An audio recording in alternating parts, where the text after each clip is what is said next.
What's up, everybody? We are glad you're here this morning. Today, I'm excited about leading the session myself. We're going to be talking about the power of one-on-one discipleship. But before we get into it, this, by the way, is a topic I'm really excited about because normally when I bring something to the Idea Network, it's something that we have been working on for years at Southern Hills in Las Vegas, things that we have practiced and put into play and recipes that we've made many, many times. But I'm going to be talking with you about what we are currently doing, what we're currently shifting in our ministry philosophy, and the methodology has been shifting over the last 6 months in response to things we saw as it relates to COVID. And I'm excited about having that conversation with you and getting feedback, get thoughts, and get collaborative with this conversation. But before we go any further, welcome to each and every one of you. We are glad you're here. We're going to have a great conversation today and discussion around discipleship.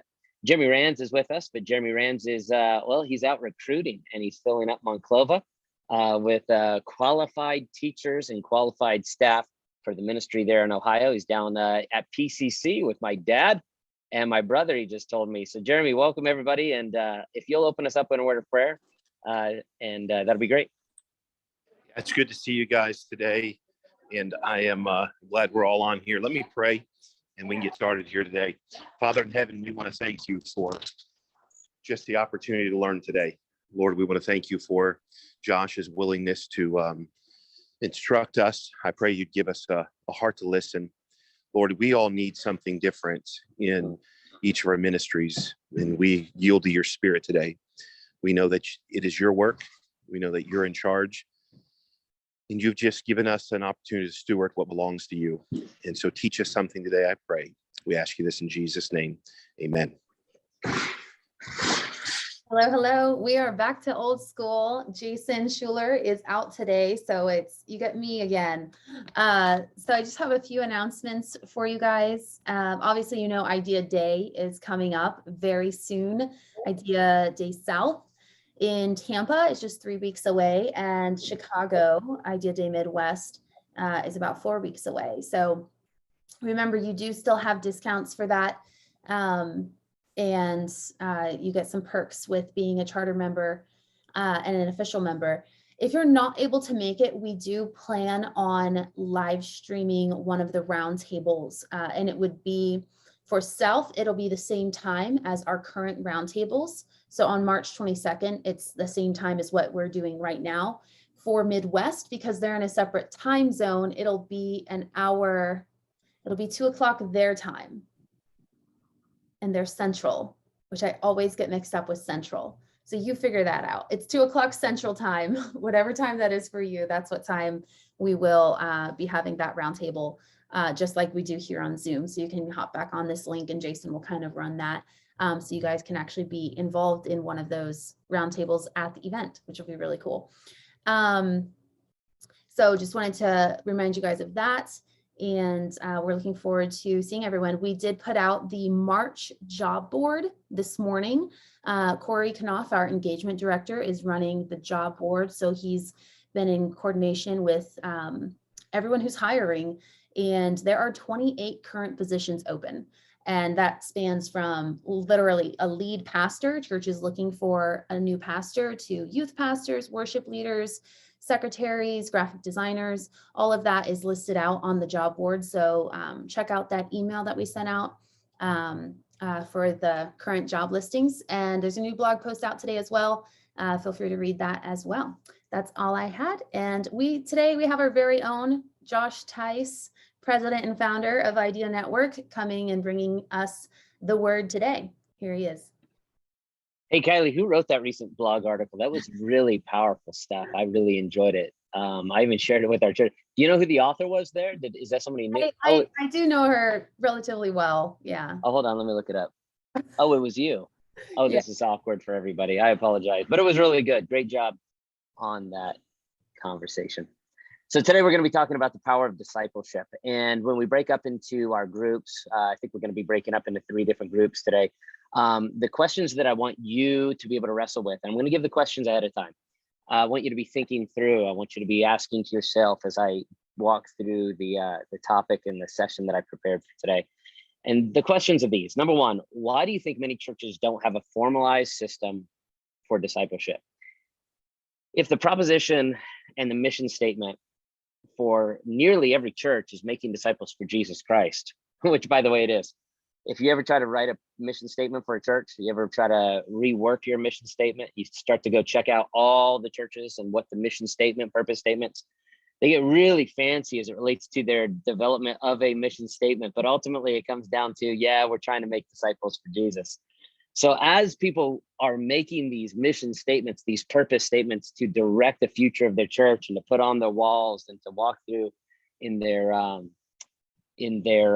lobbies and foyers, making disciples for Jesus, why is it that so often we as church leaders don't necessarily have a formalized system plan for making disciples where we can explain to somebody clearly and simply, this is how we make disciples. If our goal is to make disciples, this is how we make disciples.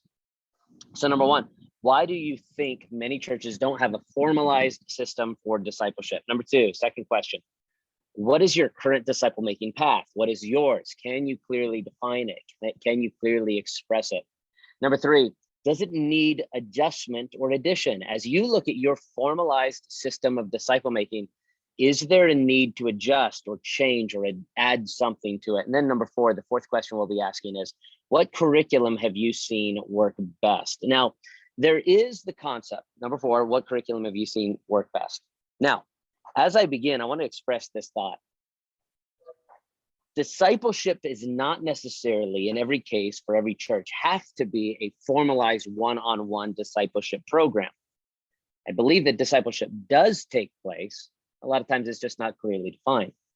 For years in our church, for the first 3 to 4 years of our church's formalized discipleship process was they come into church, they get connected with a one-on-one mentor, coach, or disciple maker, and that person walks them through a long process. And afterward, we say they have been discipled. Now they're going to turn around and disciple somebody else. Then we shifted. We shifted in a major way to a class-based discipleship system. We did that for about 10 years of our church's history.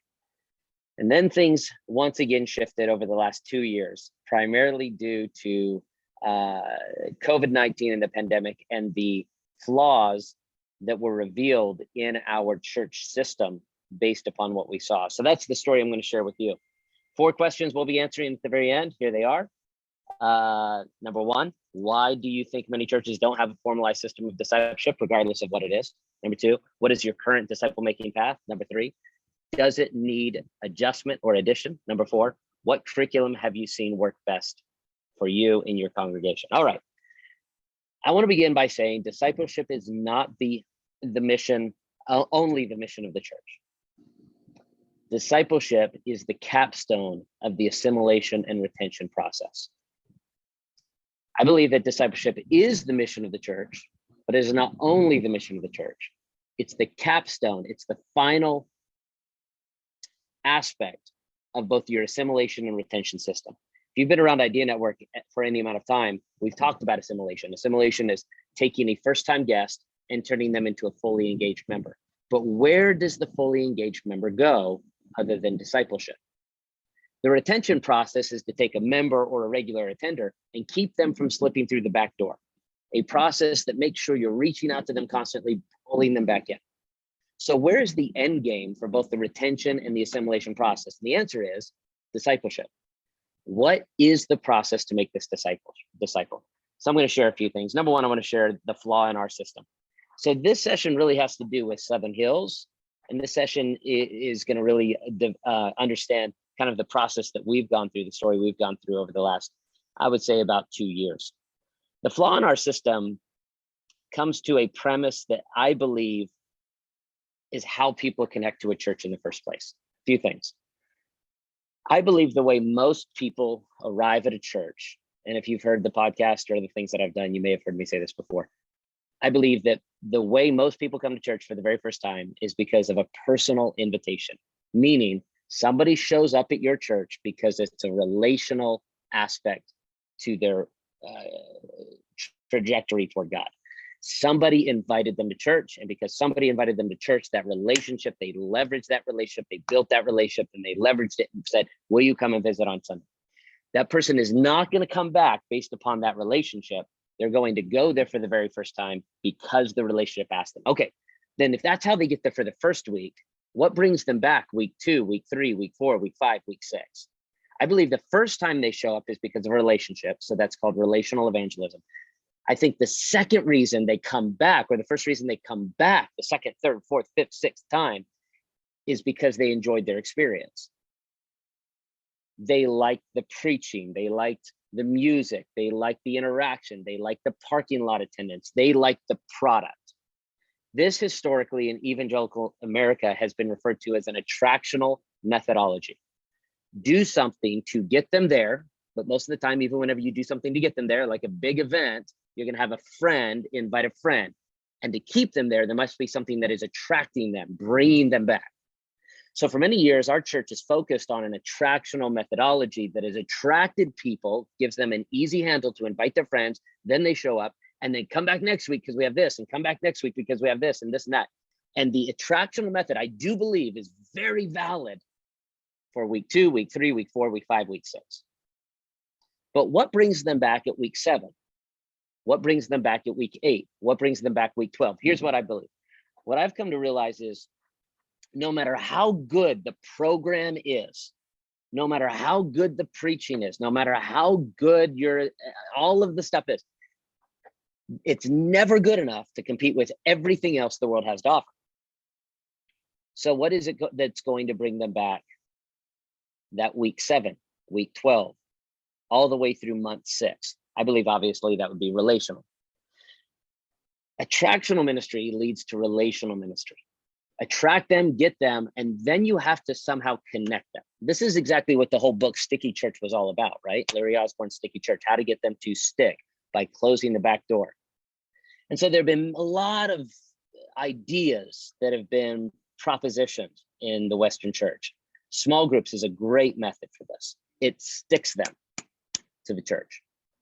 And so where we were for many years is, okay, how exactly do we keep them on week 7 all the way to month 7 during that time without losing them? We have to build a relationship for those individuals.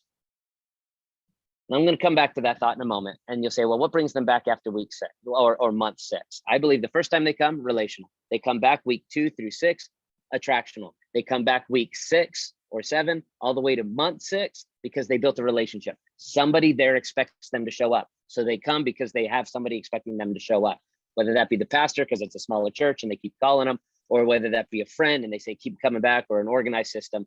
They're coming back because of the relationship they built. What keeps them past month 7 and forward? I believe that goes into missional ministry. At some point, somebody keeps coming to your church permanently, not because they're attracted to the ministry and not because they have friends there, but because they're on mission and they've fallen in love with the mission of the church. And therefore, that's the reason why they really are there, because they fall in love with the mission of the church. So with all that being stated, with that as the groundwork, the flaw that we found in our system was that it was a huge jump to go from arriving at the church, coming back to the church. I'm there week 3, week 4, week 5, week 6. And the big flaw we found is that building a relationship within 6 weeks was really hard with small group. And so we shifted our focus and our mentality from saying, come and be a part of our church, join our church and jump into a small group, to come and be a part of our church, enjoy our church, become a member, and get involved in a one-on-one discipleship process. Now, this is not revolutionary. This is something that we used to do 15 years ago, but it's something that we're shifting back to in a major way. Why for us? Well, because we at Southern Hills in Las Vegas, we're building a strong church, but when COVID hit and we attempted to reach out to those who are merely attracted to the product in which we were presenting, we saw that 25% of our attenders had a very difficult time coming back because there were too many other things out there. And we realized that those who had genuinely connected through discipleship or through small group were the ones who immediately obviously came back. So we had to encourage relationship building sooner rather than later. We had to invest all of our time and effort if we were going to preach to them and develop them and speak to them on building a personal relationship with somebody in the congregation that they did not know previously prior. The giant leap to small group, that was our big problem. Unchurched people, when they began to come to the church, they had no concept. Now, this is where we did well. Where we did well is church people. If you have church people visiting the church and you can connect them to a small group within 6 to 8 weeks, fantastic, right? They understand what a small group is. They understand where you're coming from. They want to be involved with it. But an unchurched person, they show up at your church. They're like, okay, I like this. Oh man, that was really exciting. Oh man, the next sermon, I'm really excited about that. I'm coming. This is great. But eventually the newness wears off. If you cannot connect them to a personal relationship with somebody, they're not going to come back. So what we said was, hey, join the small group. It'll be easy for you. All you have to do is show up to the stranger's home and share your deepest, darkest feelings and your deepest, darkest secrets. This should be no problem for you. And a lot of Las Vegans are like, yeah, you know, it's cool. I like the show that you put on every Sunday. I'm going to come every week, and then every other week, and then once a month, and then once every 6 months. And basically when the pandemic is over, and we realized we have to build that relationship sooner. So if they're not going to enter somebody's home within 6 to 8 weeks, can we convince them that now that they're on a spiritual journey, they need a spiritual life coach to help them understand the spiritual journey the same way they need a physical coach if they want to enter a physical transformation in their body, a dietary coach, a physical trainer. This is something that our common American culture understands. So now we've shifted at Southern Hills in a major way to say, okay, now that you've come here, you're on a spiritual journey, would it be good for you to enlist a spiritual life coach? Somebody could help teach you the principles of becoming a disciple of Jesus. That shifted for us, and everything is beginning to fall in place like never before. Our new people that are coming in, again, church people, they assimilate easy. If they came from some church from the past, they know exactly what we're doing. But if we're able to look at these brand new converts, it has been so good for us. And so at that point, we said, okay, let's shift. Then the problem became the problem of the curriculum. The problem of the curriculum. Which curriculum would we use when it comes to discipleship? Again, this process is what we were working through all throughout last 2020 and then into 2021. What curriculum would we use? And now, if you've ever tried to do it one-on-one, how many of you guys have ever used a one-on-one formalized discipleship-based curriculum? Raise your hand. How many of you ever? Sure, we all have, right? And this is what I've noticed with curriculums. The problem with curriculums is too often curriculums are custom fit. They are tailored to a particular church. This is why you'll find everybody ends up writing their own discipleship curriculum. And this is why whenever you get a curriculum, you're like, this is 90% awesome, but also there's like 4 lessons on this pastor's pet, whatever it is. And you're like, man, where are we going to find one that perfectly fits? And this is what I've come to a few things. Number one, you're never going to find one that perfectly fits you. Number two, if you do find one that closely aligns with you, that's going to be your best shot. And those ones that closely align with you are going to be those that are mega produced, right? They're going to be produced for thousands of churches, and they're going to understand that this niche doctrine that is very important to this church and this church may not be necessarily something that for a broader evangelical audience. So the shorter the curriculum, the less in-depth the curriculum actually is better. Here's the other thought that we had, and other thing we realized about the problem with curriculum. The problem with curriculum is not only that there are pet doctrines or pet thoughts that are heavily emphasized and tailored to a specific church culture. The other problem that we realized is that the curriculum is really not the point. The point of discipleship is time invested in a one-on-one relationship with the individual. So really, the curriculum almost becomes a moot point, right? You could actually take somebody through a curriculum that you were only 75% fond of the theology or positions of it, and you could say to them eyeball to eyeball, you know what, this is not actually what we believe here. This is not that important. You can kind of cross it out. And so in reality, heavily leaning in on the curriculum is not as important as heavily leaning in on the relationship. The problem that you arrive at is whenever you have 100 or 200 or 300 one-on-one disciplers, and they might be leaning so far into the curriculum that they begin to project or propagate a thought or a doctrine within your congregation that you would not be fond of. So that's where the problem comes in. All right, the next thought that I have as it relates to this is the goal. What is the goal of a one-on-one discipleship program? For us, the goal is connecting your guests to a qualified disciple maker within 6 months of their arrival.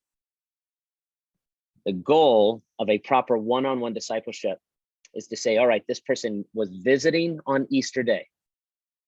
This means by October, we need to connect them. They have a time frame, shelf life before they eventually just walk away. Again, specifically for the unchurched, not the guy who came from the SBC church around the corner, the Presbyterian church, or the AOG church, the unsaved individual. The goal is 6 months. They've got a shelf life before, as C.S. Lewis talks about, the demons pulling them away. 6 months. So once we realize, all right, we have 6 months, that allows us to truly target them in a system that brings them into that. And we can ask questions about that system. The next thought, the 1 year individual relationship demands accountability. One of the greatest benefits of a one-on-one discipleship program that we have found is that it demands personal accountability. So when your newest converts are not showing up in church, now suddenly the responsibility goes from you, the pastor, reaching out to them, or a formalized system where a secretary is reaching out to them, to their disciple, obviously, their disciple maker reaching out to them saying, hey, how are you doing? Where have you been? I'll give you an example of this. I have a guy named Abram. Abram is a great guy. He got saved. He's a boxer, young, in his 20s, a sweet guy, single dad, trying to live right, trying to figure out life for himself and his son. He went through my young men's mentorship program last year. I was able to be with him on a great relationship, but it's among 20 other guys. Got to know him a little bit. He's growing there every Sunday, started sitting up front, started sitting with some of the other guys.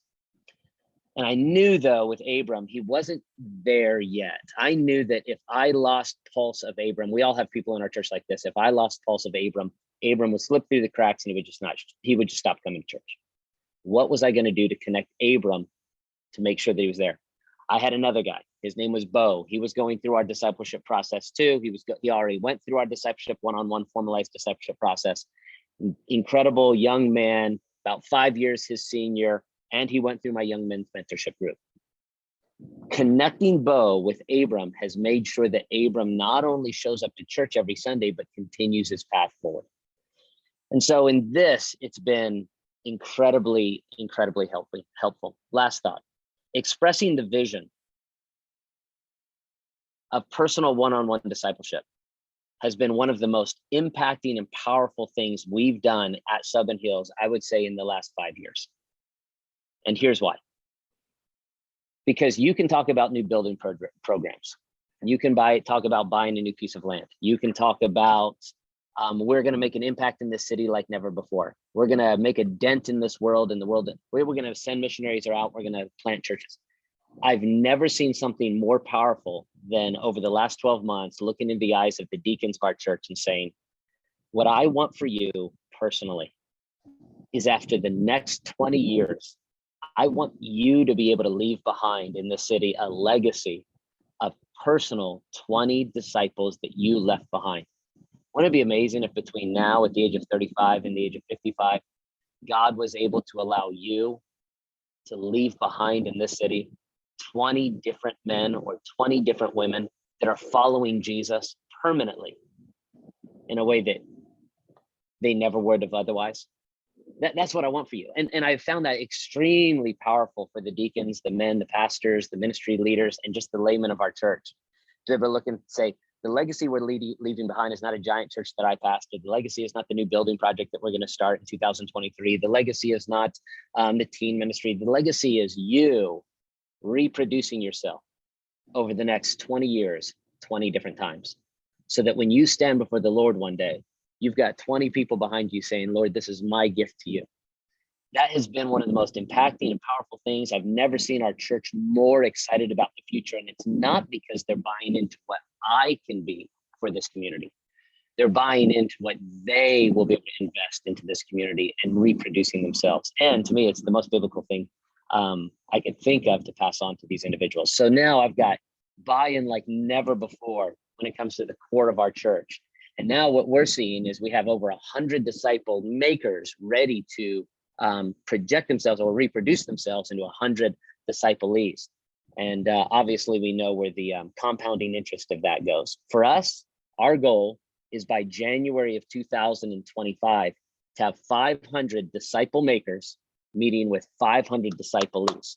And that's with a 50% annual attrition rate from those you disciple who fall off the bandwagon. We're really excited about this. I know some of the thoughts were kind of random and scattered. It's because we're still in the midst of developing and making it work here at Southern Hills. But you're going to, in the Idea Network and the sessions that I'm going to do in the future at Idea Days and Idea Summit, see a lot of this concept that God is really shifting and changing the trajectory of our church and allowing us to see growth like we've never seen before. So what we're going to do now is answer these 4 questions. These 4 questions that we're going to break up into the roundtables, small groups, are these. Why do you think many churches don't have a formalized system of discipleship? Number 2, what is your current disciple-making path that you have for your church? Number 3, does your current process, disciple-making path, need adjustment or addition? Number 4, what curriculum have you seen work best for one-on-one discipleship, or for you if your church does group-based discipleship? Let us know what that is. We're going to put those questions in the chat so you'll be able to follow along, and we're going to break up into the small groups at this time.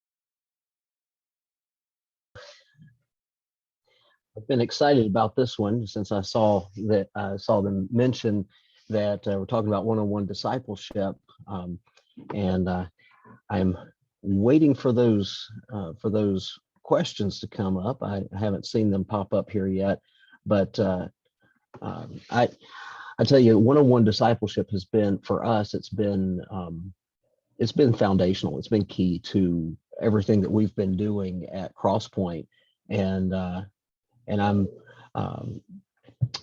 am just so convinced that if churches aren't well, the churches that I came from prior to coming out here to plant, they weren't engaged in regular discipleship programs, and I feel like that we missed out on so much. It's really changed. It's changed the dynamic of our ministry. Let's dive right in, and I think for the most part everybody should know just about everybody here. But why don't we just dive right in and talk about this? Why do you think that many churches don't formalize a system for discipleship? What are your thoughts on that?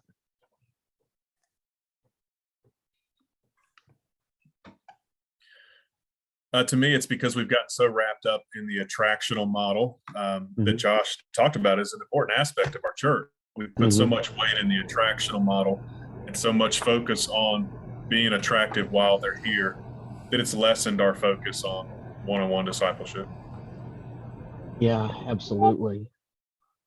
I know for me, the church, like I said, the churches that I had been a part of didn't have an emphasis on discipleship, and a lot of that was because of the imbalance in the focus regarding the Great Commission. It was always, talking about soul winning and going and reaching people with the gospel and all of that, but never the follow through with teaching them what the Bible says, and so they were swallowing hook, line, and sinker, all kinds of things that were just not biblical when preachers would get up to preach. So anybody else? Tony, it's good to see you, brother. It's good to see you guys. From what I've experienced, a lot of it comes from churches being so busy. Back when we had Wednesday, Sunday school, Sunday morning, Sunday night, all those different programs, we were attending together so much that we didn't have the time to really emphasize discipleship or even have the time to have discipleship. And so it was something that we always talked about, but people were just so busy with the programs that they didn't have time to emphasize on what mattered most. So that was something that we had to make a switch in order to focus on what really mattered. Not saying that services don't matter. I'm not saying that, but I'm just saying we were just so busy. Absolutely. Yeah, I would agree with that as well. And even just kind of what churches define as success. Is an event put on well, is that really a success, or what does define success for us? And I think something else that plays into this first question is perfectionism too. For some of us, we're like, man, well, until I find that perfect system that works, I'm just gonna kind of wait until I can find that perfect thing, rather than just jumping in and doing something with someone. Yeah. Paul, do you have any thoughts on this? Yeah, I would just say, I think as far as the reason we don't, or I say a lot of churches don't, I think it's just lack of leadership training. I think as a pastor, I mean, I'm a church planner as well, and a lot of pastors feel the full weight of a discipleship program on themselves. And unless you're intentional about passing that off and teaching people, and yourself being okay with being confident in others, it's never going to get to where you want it to be if you feel like you're the only one who can effectively disciple. And so I think that's part of it. It seems to always link back to the top, or whoever's in charge of that ministry. And so that's one of the things that I've definitely worked very hard at not falling into, because I've seen it before, and you guys have seen it too, where, unless the pastor's the one discipling everyone, he's not content. And I don't want to be that way. So that you just have to lay down your pride and then teach somebody and just let them do it. And as well be involved. I mean, for me personally, I'm always involved in discipleship. That really helps me a lot. It just keeps my focus where it needs to be as well. But training others and building a group of people who can do it well. That would be my thought on why a lot of churches don't formalize. And the curriculum thing too, like, not just go along with what everybody else does or what's easy, but putting the time into figuring out what it is important. I remember when I first, when it first hit me, the importance of discipleship. I was preparing a message to preach to our church on the Great Commission, and I'm like, well, what about the rest of this that Jesus says, to teach them? And I'm like, and so I began to try to implement that, and I'm like, where do I even begin? And so I reached out to a couple of places and found one that I really liked and used at that time, and I'm using something different now, but I was just at a loss. And I think that's the thing. So many people don't know what to do. They think that discipleship is always, from the pulpit or from the teacher's lectern. And while a lot of it does take place there, I've found that there's nothing that can replace the one-on-one investment. Walter, you've been kind of quiet. You got some thoughts on this? Yeah, I would say a lack of proper prioritization. A lot of say this idea of numbers, and there was a time when numbers were driving, and people want more numbers. So instead of working for like a deeper relationship, they go for more relationships, and that makes for shallowness because you don't have the time to go deep, and among other things. I would say that would be a big reason why there's not been as much discipleship. Yeah, absolutely. Those are good thoughts, and it's good for us to keep those things in mind to help us to avoid falling in those traps and stopping our discipleship process.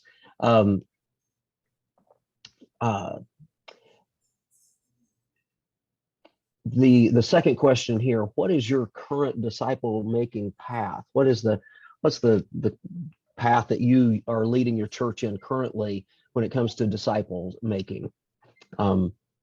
Anybody want to jump in there on that one? All right, Paul. That's why I'm here. So no, I'm kidding. I want to learn. I definitely need to grow in this. Our current path is one we've kind of stuck with since we launched, and it's basically I try to get people into a formalized discipleship program as soon as possible. So I like what Josh said, within 6 months. I definitely tried to accelerate that. because what I found is pretty much exactly what he said. Now, I'm in a inner city context where it's less about relational. It's almost no church culture at all in my city. So it's not so much about people inviting others as it is people are just searching and they kind of reach their end, and their last resort is, I think I'll try out a church. And so trying to get them connected relationally is really important, and a one-on-one. And we've used that kind of approach, like of a life coach kind of an idea, or just a spiritual development.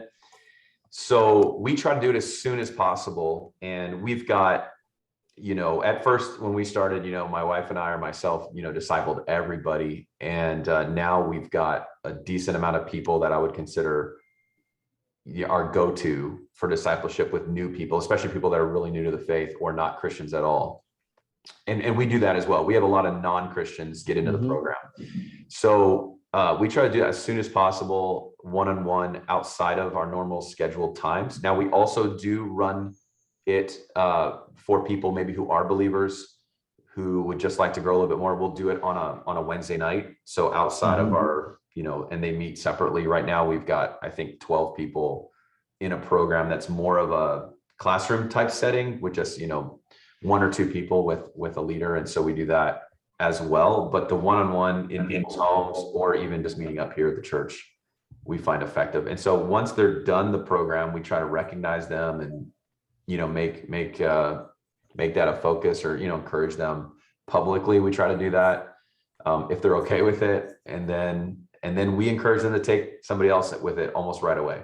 That's our focus there, is try to get them to teach others if they feel like they're up for it. So it's pretty simple. I mean, it's pretty standard, but I would say that's our disciple making path. It's not perfect. But I'd say ours is pretty similar to that.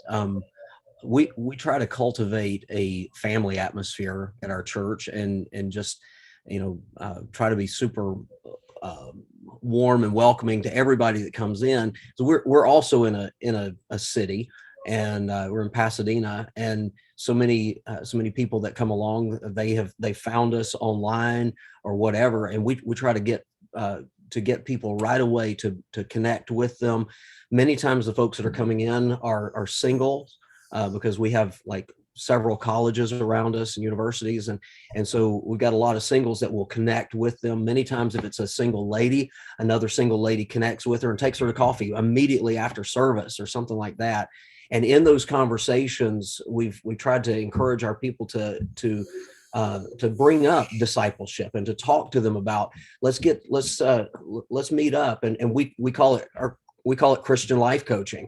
And we encourage them to get involved right away with it as soon as possible. And then that person will kind of walk with them through the process. And then when we finish the first level of discipleship, then we got a couple other things that we've started using, and we'll encourage them to get into our church membership class and things like that right away. And it's been really good and helpful for us to do that. Somebody else want to share your process?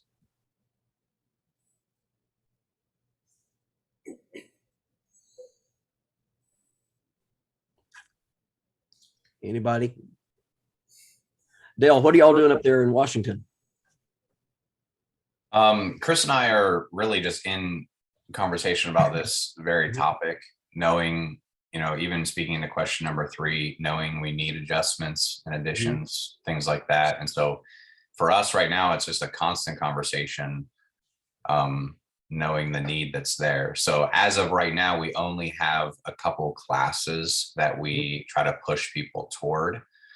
And so question that I have for maybe later, if we can get to it, for those of you who already have this in place, how did you kind of begin to train someone else to be that disciple maker? Like what did that process look like? Because right now that's where we're at. We need some people to begin this process with. So anyway, if we can get to that question, if not, but that's our current process right now. We have a couple classes that we try to point people to. All right. I've written that down and hope we'll have a chance to circle back around to that because that's a really important one. I believe. Tony, you were going to say something. Yeah, I was going to identify with like what Josh was saying about going from thing to thing because it's always been a need. And then so we've had the classroom setting and we've had the small group setting and things like that.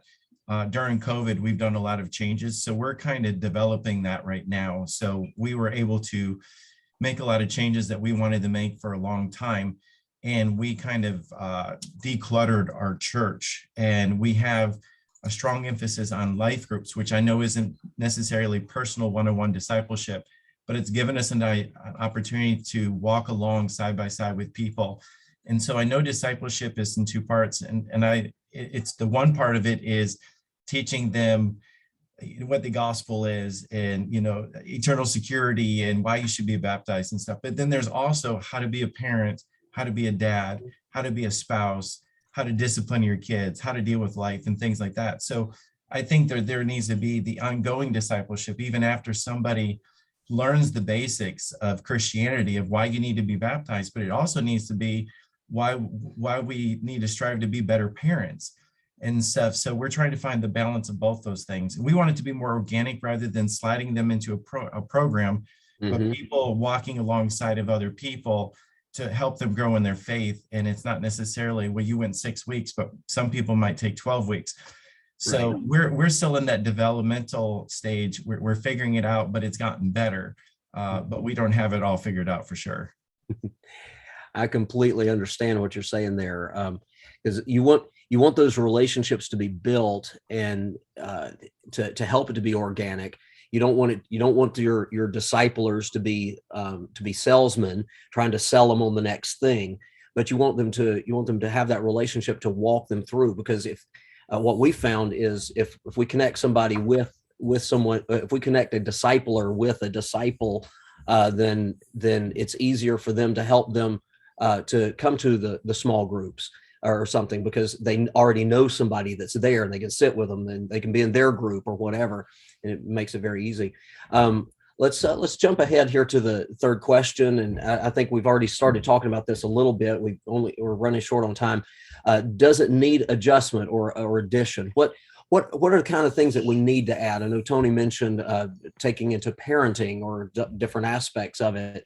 Is there another level that you add to that after your first initial discipleship curriculum or whatever? What do you guys think on that one? Mine is very similar to Dale, that absolutely it needs adjustment. Ours right now is more just an organic as it works out, either me or the youth pastor, but it is not a formalized process at this point. For those that happen organically, we've got a 16-week kind of booklet form that is set up to go one-on-one, but it is your very basics with a new Christian. And so we do that a little bit more organically. Same as Dale again, because we don't have that perfect setup. We haven't rolled out, because we've been working on some children's programs and stuff like that before we got into the discipleship, but recognizing, man, this is such a key area, which is why I like the topic today, because of the amount of adjustment that needs to be done there and exactly where to go from here. Yeah. I've seen different people doing different things and adding one after another. Like Carrie Schmidt, I think they have like classes that they do where they go through done, and then they go through real Christianity, and just a progression there. So as we talk about this, I think 3 and 4 kind of blend together a little bit. What curriculum have you seen work best? And is there something that you're currently trying, or that you think that you want to adjust, maybe test something else out? What curriculums are you guys using? This curriculum that I just addressed is the 16-week. Now, I used this as a teenager, so this is pretty old. It's probably 25, 30 years old, but it's very basic. It is put out by Kansas City Baptist Temple. They still print it. So it's just always been very simple, very basic, but it at least opened the door for those conversations in those one-on-ones. Is anyone familiar use the Continue from Paul Chappell? That's what I use. Yeah, I use the same one, but I'm open to suggestions, and I'd like to see some different things. Not that it's a bad program; it works well. I was just gonna make one quick comment, and then I'd like to hear some other. I've done Growing in Grace. That's an old school one by Ed Nelson. That one's quite good, and you can still find it, but you got to do the work to find it. With one of the nice things about having a formalized program where you're like, hey, we have this 13 weeks, we have this 12-week thing, is that you can strategically connect that new person with someone who may be kind of in their life stage or has been through what they're going through. And what I found is that after the fact, like let's say they're done the formalized program, they still continue to keep in touch. That person then becomes the one they go to when they've got some marriage issues or they've got some other type of a thing. And so that's why I love the idea of like, hey, sign up, be the part of this formal program. Because if it was just sort of, sometimes the organic doesn't always go as well as you'd like. Maybe they meet up once or twice, but it just doesn't click. Whereas if they commit to 12 weeks, they find that commonality over that spread amount of time. And then they're able to go, like we've got some people with like drug addiction past and different things like that. People who live together, then they got saved and they got married. And so we put them with someone who was in that same situation before. And it just that then the organic aspect comes following that. What I would like to know is I would love a next steps discipleship, mentoring type stuff. And that's what we've been looking into. I just don't have anything I've loved yet. So I'm open to suggestions there. I'd like to hear. I've kind of been looking through Real Christianity as something to take them through after, it's just more, not as much like a lesson like Continue is, but more of like a book club type conversation where we read a little bit and talk about it. But even that in a one-on-one or a very small group setting is what I'm thinking on that one. What other things have you guys found? Tony. We've done the same programs like you guys were talking about, but at the end of it, we ended up writing our own and adapting it to fit, because some of it just drug out too long and some of it was too shallow. And it just helped us to be able to develop and brand it for ourselves. Now we've redone that so many times. When it comes to the follow-up, we do that through our life groups. And life groups is so much different than like the old school Sunday school, where we sit in circles and we put them in life stages where we talk about what they're dealing with marriage, parenting and stuff like that. So that's our goal or our plan for follow-up, just so that after they're grounded, then they have some place to go to continue their walk with God in the practical sense. Yeah, we use the growth group model as well for all of that. That's good stuff. Kylie. Hi. So Small Circle is also another resource. I linked it here in the chat. This is by a pastor out of Sarasota, Florida. He is actually also going to be speaking at Idea Day South coming up in Tampa. So if you're not able to make it, though, you could always listen to the recording of that session later. But Steve McCoy is the pastor. He's the pastor of 360 Church in Sarasota, Florida. And he has developed this discipleship program called Small Circle for over a decade. I haven't used it personally, but from what conversations he and I have had and people that I have talked to who have used the discipleship program, it sounds like it would be a really amazing one, and it's free, which is kind of insane. So there's an app as well. If you go on the website, there's an app you can download, and it's very centered around going very deep between two people. So kind of his whole tagline is a table for two. So it's all one-on-one discipleship. And Small Circle, I think he has options too of like small groups basically, but expanding that a little bit, but that's kind of after people get through the table for two aspect, from what I understand. Again, I haven't gone through it myself, but that could be a great resource you guys might want to look into as well. Yeah, that's wonderful.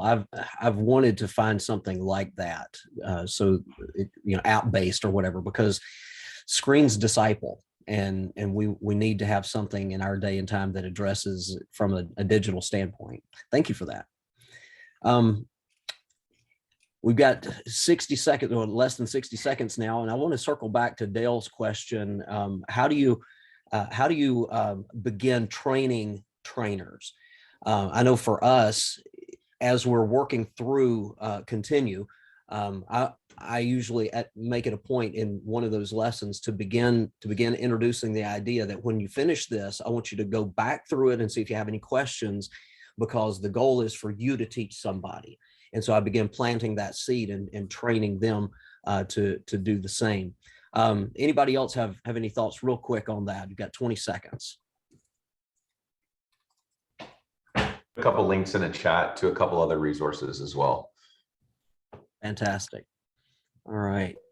Well, thanks, guys. I've enjoyed this. I love this topic, and I appreciate your input. That when we did that and we shifted, we actually ended up meeting this guy right at the right time and found a perfect curriculum that fit our church just very, very well. So I was just speaking for those who are just joining us about the curriculum that I'm using. It's called Small Circle. It's an app digital format, and is a great program. His name is Steve McCoy that leads it. He provides it free to any church, and you can actually meet him at Idea Day South, and I believe he's coming to Idea Day Midwest. I'm not sure, but I think he's teaching. No, he's coming to Midwest or just South, Kylie? Just South. So he'll be teaching there. But if you want more on that curriculum, feel free to reach out to me. All right, let's go ahead and bring up the leaders of each of the groups, and we're going to hear just some highlights from each group and go from there. Let's begin with Philip. Philip, what were some of the main thoughts that were brought out in your conversation with your group today? Well, we talked about the process that we utilize, and ours personally, and seems like it's the same with several of these. We try to begin to introduce discipleship right away, and just build those relationships. And as we build those relationships with people, that can carry on through and introduce them into the small groups and into other aspects of church life. That was one of the things. The next thing we talked about was after the first initial curriculum that we go through, like for us, we use Continue. What's next? And just many ideas thrown out about that. Kylie shared about Small Circle. Paul Connor posted a couple of things in the chat, discipleship.org and radicalmentoring.com. And so some good resources to use to kind of, if you don't have a discipleship plan and a process, to get something formulated there, because it's so important. Yeah, I think that's one of the biggest takeaways we had in our group too. If there's not a formalized process in place, it's going to be problematic. The unchurched community in our modern society does not understand what it means. They just show up to church, and then what we do is we'll blame churches because they become places of spiritual entertainment for somebody to come and hear the Bible for an hour a week. But that's because the previous generations understood what it was to disciple within the home. They understood what it was to have family devotions. They understood what it was to have grandma talk to grandchild about the Word of God. So there's discipleship going on in the home quite a bit, but then the church never really changed its format in a lot of ways to provide proper discipleship one-on-one with the next generation. We're reaching people like you are, that their parents weren't saved, their grandparents weren't saved. They don't know what that looks like, and all we're providing for them is Sunday morning, maybe a midweek Bible study, but have they had an opportunity of walking through the doctrines of the Bible? What were some of the big takeaways from your group, Chris? Well, why don't churches have a formalized discipleship system? Joseph said it the best, because it's a lot of work. And so there's no quick wins, and so you can easily get discouraged there's just no low-hanging fruit there. And so then we moved on to question number 2: what is your current discipleship system? And one of the things was to simplify. Currently, we're subtracting in order to be able to add. that in there, because right now there's just where they were in a different model, and so they needed to change what they were doing, and so they're subtracting and simplifying in order to be able to implement a better system. And then I was really jealous of Micah's system. He's a church plant, and he's nimble enough right now to be able to tailor his discipleship making system to every believer. And so isn't that great? And so he just gets to now grow with his church. And so we're excited about that for him. And then does it need adjustment? The biggest adjustment things that we discussed were just slowing down and enjoying the growth, becoming more relational with people. Discipleship is not a quick thing. And so we may as well just slow down and enjoy it. And then curriculum that we've seen that works best, Grace Walk. Joe brought up Grace Walk. And then obviously 9 Marks on their Capitol Hill website has some core seminars that you can take the notes from and use. So. Yeah, man, when it comes to slowing down and enjoying the journey, I have, of the last 2 years, really loved that. Not just with your small group of people that you're mentoring, whether those be young or older people, but that one-on-one discipleship. The disciple I'm with right now is an incredible man. He's 30 years old. He's a fireman. He's got great potential for the kingdom. And I told him the same thing. I said, man, if this takes us 6 months, 12 months, or 18 months, I don't care. I just want to spend that time pouring into you right from the beginning, knowing my goal is to turn you into somebody who does this for somebody else. And when you can get to a place where from that early spot where you're at, Micah, and being able to disciple these people so that they see themselves as disciplers, the compounding interest of you turning into 2, and then 2 turning into 4, and 4 turning into 8, it adds up incredibly quickly. So don't feel badly about taking so much time in the one-on-one reactions and interactions. One of the things that was brought up in our group is that if you are in a situation where the church is smaller and you do get to a place, this might benefit Micah, to where, and because this was our journey, it was all custom, one-on-one discipleship, all the way up till 100, 150 people. And then suddenly you're like, man, I don't have time to sit down with an hour a week with all of these new people. Morphing into a class-based discipleship process is helpful if you use that as an on-ramp into one-on-one discipleship with qualified disciple makers.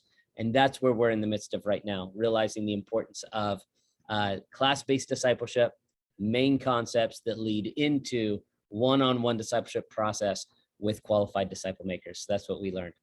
Well, it was good to speak to each and every one of you today. Thank you so much. We're excited about next week. Sam Rayner is going to be with us, and Sam's going to talk about the unique ministry of fostering. Now, this session is not necessarily going to be designed so that Sam convinces you and your family to become foster parents, but he's going to be talking about the broader trend. He is passionate about fostering. They are foster parents, but the broader trend that's taking place in evangelical America, that's a very good thing. The move away from the nationalization and the even local government run orphan system, orphanages, to the foster-based care system, and how the evangelical church is really taking a hold of it, much of the way the church did in the early Roman Empire or the latter Roman Empire, by saving children right off the street. How the church today is adapting and becoming foster focused. We're going to be talking about that, and that might be something for you and your family, particularly, maybe you and your church, but also to be aware of on the broader evangelical spectrum of what's taking place as it relates to foster care ministry in the 21st century here in the United States. I look forward to that. That's going to be next week. Also, 2 weeks from now, Idea Day. 3 weeks from now, Idea Day South, and then 4 weeks from now, Idea Day Midwest. Sign up for both of those, and we look forward to seeing you. A hello from Jason Schuler. He said he will be missing you today, but he'll be back next week, and we were glad to step in for him today. All right, guys, God bless. We'll see you soon.